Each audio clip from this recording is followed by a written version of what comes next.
what you're in now, and you want to move over to the government program, you can do it.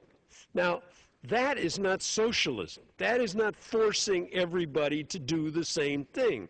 That's saying, if you want to stay where you are, fine, that's all right.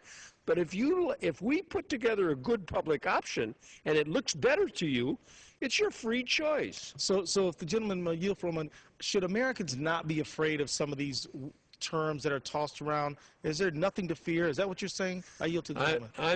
I'm saying that you're going to see a big campaign of fear-mongering, trying to make people afraid by using all kinds of words. And the fact is that they are simply deceptive in the worst sort of way. Because when people are vulnerable and they're sick, and then somebody tells them, oh, you don't want that, because, and what do you know about it? And they're going to use they did it. In 1993, there were some ads on there called Harry and Louise. Oh, they're sitting at the kitchen table, and Harry says to Louise, you know, that plan that Mrs. Clinton has put together is going to take away your health care. Well, that was simply to scare people. And people, since they weren't sure, they decided they didn't like her plan. But we could have had this 15 years ago. We could have had a change in this country 15 years ago. Now we get a second chance. And this time the people are in much worse shape than they were then. Business wants it. Labor unions want it. Even doctors today who were sort of against Mrs. Clinton's plan now are saying, you know, you can't deal with insurance companies. So you got a whole bunch of different people this time who are saying we need a public option that can make the system fair and work for everybody in the country. And I think that that's why the people can choose. The American people are not stupid.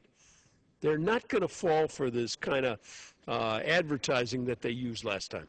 I thank the gentleman for yielding back. A gentleman from California. Yes, I would just like to say the question has to be asked of the public. Why would companies with big bucks run these advertising campaigns to try to scare people? These companies, this money that's going to be put out there is very, very, I would say very wrong. Because, again, Congressman McDermott talked about preying. It's almost preying on the most vulnerable when they need help, when they need something. And so it's sinister to mount that type of a campaign, to believe that any of us would want socialized medicine. It's a scare tactic. I think we all have seen this before. And thank you, Mr. Ellison, for having these special orders, because we've got to sound the alarm and beat the drum and let people know that no one is talking about socialized medicine. I hope the country hears us loud and clear. No one is talking about socialized medicine. We're talking about affordable, accessible health care for all, with choice as being central to that policy. Thank the gentleman for yielding back. Let me just point out, as we walk into this new round of debate on health care, there is a pretty well-accomplished Republican advisor and consultant who has come out to be heard on this issue. And the gentleman, Frank Lutz, warns GOP health reform is popular. This has been published. This is a headline. Mr. Lutz is telling his constituency that the health reform is popular, and he's warning the GOP what they should do if they ever want to come out of the cold.